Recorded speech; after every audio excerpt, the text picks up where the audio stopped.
have no Zoom room for the farmers, the Department of Agriculture. We have Mr. Borja, Mr. John Borja on the line. Good morning, Mr. Borja. Good morning. And you are the Agriculture Development Chief, and we wanted to bring you on. And I guess, sir, we'll just start with I know there's a assistance program that you guys are doing with this is with the CARES Act funds, right?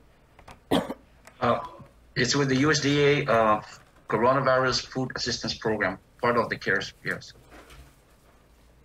Okay, so but strictly from USDA. Right, and then is this program, is it still in the process of being stood up, or have we opened up the applications yet?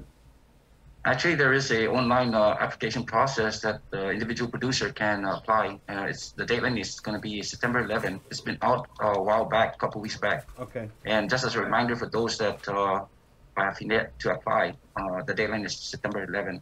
Mm-hmm. However, those that are not aware of it, there is a website that is going to be on the link for the application process, as well as other information as to a one-to-one interview with a staff on the USDA site. So, John, if you could just tell us, what is the program all about? What kind of grants are you guys offering for farmers? So what it is that in light of the coronavirus at the beginning, the onset, a lot of farmers were unable to push the produce to the markets. So they had a lot of produce that were on either not delivered or were at the vine or in the farms that were not being harvested because there was no markets. So there was a lot of losses. Mm-hmm. So what this program is entailing is that it's going to help support the farmers by recovering some of the costs that were lost. Basically not 100%, but to the extent if it was 5% or greater on your production losses due to the COVID pandemic. Mm-hmm. So are these like grants or loans, or what exactly is it?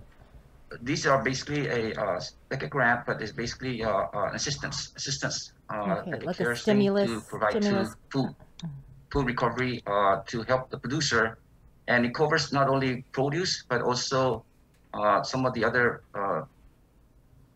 activities like ornamentals, nurseries, livestock, and other areas that is basically like aquaculture. That's another good thing that this will cover regarding losses, because you weren't able to market your product or your produce. Mm-hmm. So is this like a one-time grant? Is there like a limit?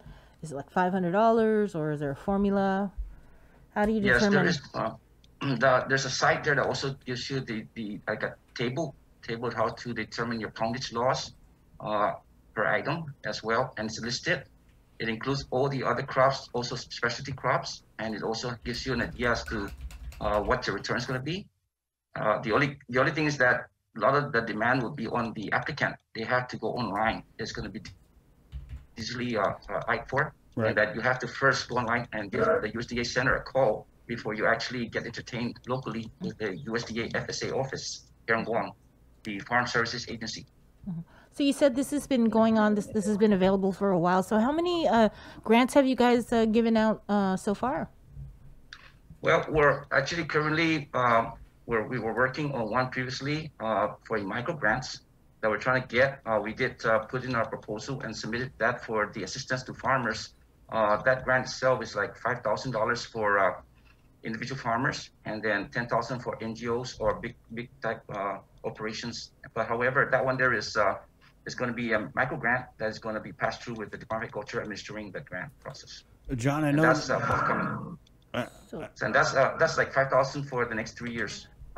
Each year, $5,000 for the small amount, and for the larger amount, $10,000 will be every year $10,000 assistance grant. Right, John. So I know that the application process is still ongoing, but I also know that you have your Zori on the ground when it comes to the farmers. So if you could just tell us how great is the need from the local farmers for this assistance? Well, with all the support and assistance the farmers may want to get, we can provide. We are very limited locally in our funding as well as our services. But with the USDA on board, as we are the liaison between the government and the farmers, we're able to assist farmers in directing them to the right resource, and also assist them with having to identify how they can possibly get assistance. We are doing outreach right now. We're doing outreach as to determining all the farm activities in light of the COVID. However, we try to minimize face-to-face contact or on-site visits. So we're all trying to do digitally, and we're trying to get some farmers to be able to be computer savvy, to be able to use the computer so they can digitally communicate as well as apply for some of this assistance that's being provided. Okay. And again, where did they go? Did you provide the address on where they go? Yes, I would forward you the link, and I'll forward you the USDA FSA link so that you'll be familiar with the process. Well, we could share it. Yes, I will. But John, one thing that we had a comment here, how about agriculture teaming with mayors and village residents to start a planting revolution, every household to learn and grow fruit-bearing trees, vegetables, and plants, sustainability now and in the future.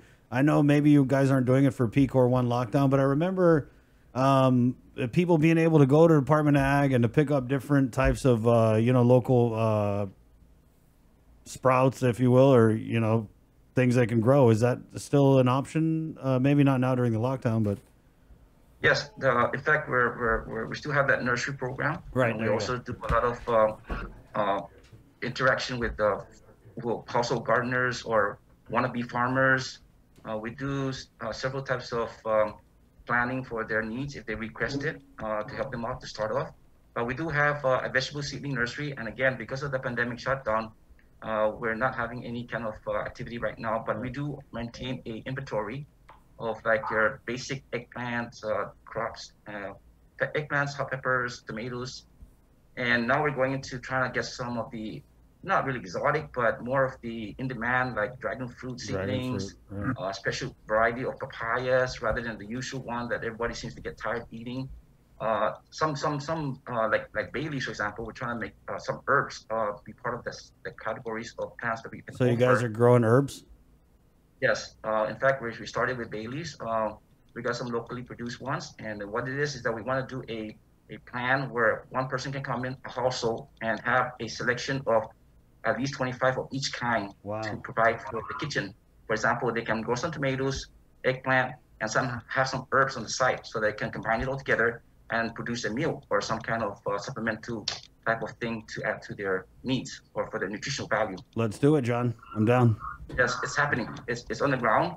And I'd like to just recognize and thank the administration because they're very supportive. And I finally got to get some of the personnel needs that I need for the operations to happen in my division.